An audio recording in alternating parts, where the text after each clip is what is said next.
গায়ের জোর দেখিয়ে বাংলাদেশকে নিজেদের ইশারায় নাচানোর যে ভূরাজনৈতিক দাদাগিরি চালিয়েছিল ভারত, এখন যেন তা পুরোপুরি পাল্টে গেছে।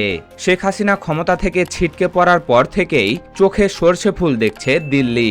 আর সেই বুকের জ্বালা ও রাজনৈতিক ব্যর্থতা মেটাতেই এবার বাংলাদেশের প্রধানমন্ত্রী তারেক রহমানকে পাঠানো এক বিতর্কিত চিঠির মাধ্যমে চরম কূটকৌশল ও অপমানের চেষ্টা করে বসেছে নরেন্দ্র মোদী সরকার। ব্রিক্স শীর্ষ সম্মেলনে একটি দাওয়াতপত্রকে ঘিরে এখন ঢাকা ও দিল্লির দ্বিপাক্ষিক সম্পর্কে রীতিমতো আগুনের ফুলকি উঠছে।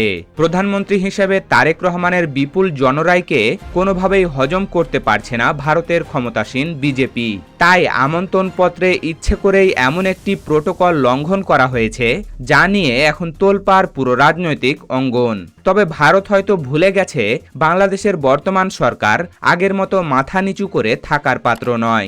মোদির এই গায়ে পড়া অপমানের কড়া ও যোগ্য জবাব দিতে এবার জাতিসংঘের সুবিশাল বিশ্বমঞ্চকে বেছে নিয়েছেন প্রধানমন্ত্রী তারেক রহমান।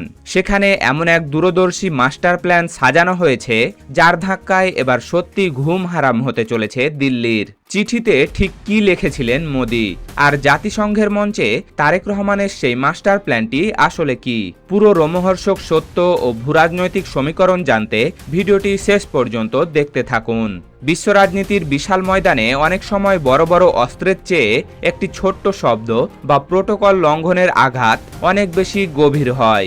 আর ঠিক এই চতুর আইনি ও কূটনৈতিক অস্ত্রটি ব্যবহার করেছে নয়াদিল্লি। ভারতের মাটিতে অনুষ্ঠিত হতে যাওয়া ব্রিক্স জোটের 18তম শীর্ষ সম্মেলনে যোগ দেওয়ার জন্য বাংলাদেশের কাছে একটি অফিসিয়াল আমন্ত্রণপত্র পাঠায় মোদি প্রশাসন। ঢাকায় নিযুক্ত ভারতীয় রাষ্ট্রদূতের মাধ্যমে পাঠানো সেই চিঠিতে লুকানো ছিল আসল বিতর্ক। নরেন্দ্র মোদীর পাঠানো চিঠিতে তারেক রহমানকে বাংলাদেশের প্রধানমন্ত্রী হিসাবে পূর্ণাঙ্গ রাষ্ট্রীয় মর্যাদা না দিয়ে তাকে সম্বোধন করা হয়েছে বিমস্টেকের চেয়ার হিসেবে। আপাত দৃষ্টিতে সাধারণ একটি প্রশাসনিক ভুল মনে হলেও কূটনৈতিক পরিভাষায় এটিকে বলা হয় নীরব সংকেত বা তির্যক বার্তা। তারেক রহমানকে সরাসরি প্রধানমন্ত্রী হিসাবে সম্বোধন করলে তিনি ব্রিক্সের মঞ্চে একজন স্বাধীন রাষ্ট্রপ্রধানের পূর্ণ মর্যাদা পেতেন, কিন্তু বিমস্টেকের চেয়ার হিসেবে ডেকে তাকে সেরফ একটি আঞ্চলিক সংস্থার প্রধান হিসেবে ছোট করার এক হীন চেষ্টা চালিয়েছে ভারতের পররাষ্ট্র মন্ত্রণালয়। ভারতের সংবাদ সম্মেলনে যখন সাংবাদিকরা এই প্রোটোকল লঙ্ঘন নিয়ে সরাসরি প্রশ্ন তোলেন, তখন মোদী সরকার মুখে কুলু পেটে বসে থাকে এবং সেরফ কারিগরি বিষয় বলে এড়িয়ে যায়।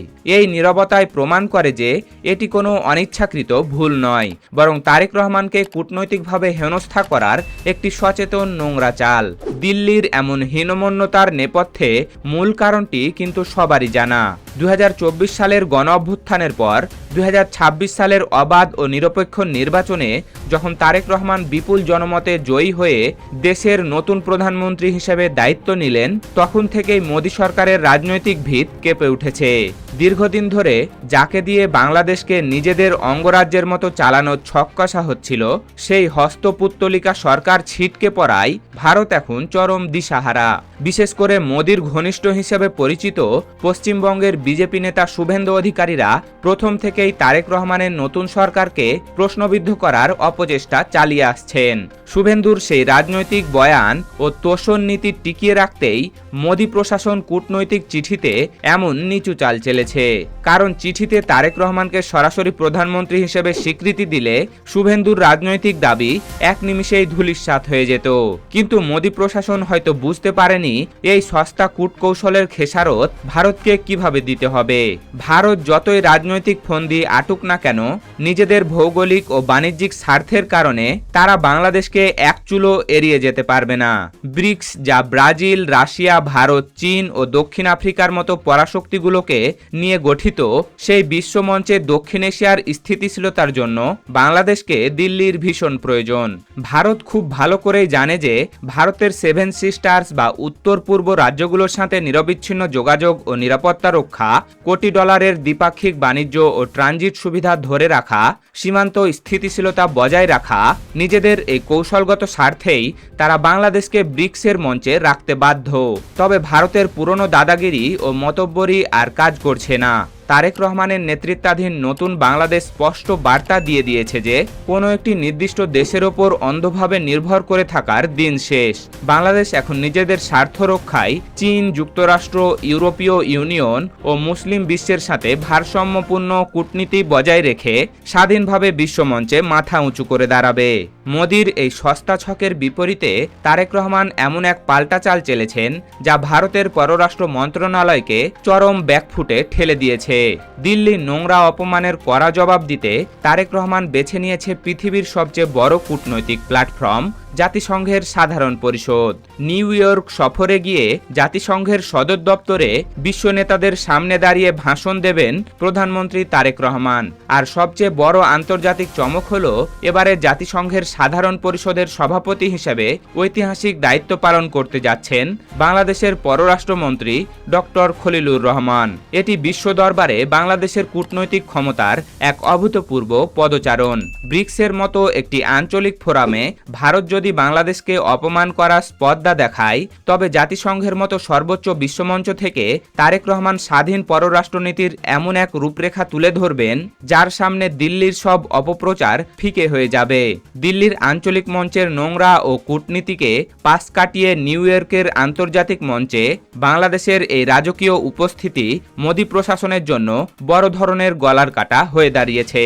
দিল্লির এই বিতর্কিত চিঠির পর সামনের দিনগুলোতে ঢাকা দিল্লি সম্পর্কে ঠিক কী ঘটতে যাচ্ছে?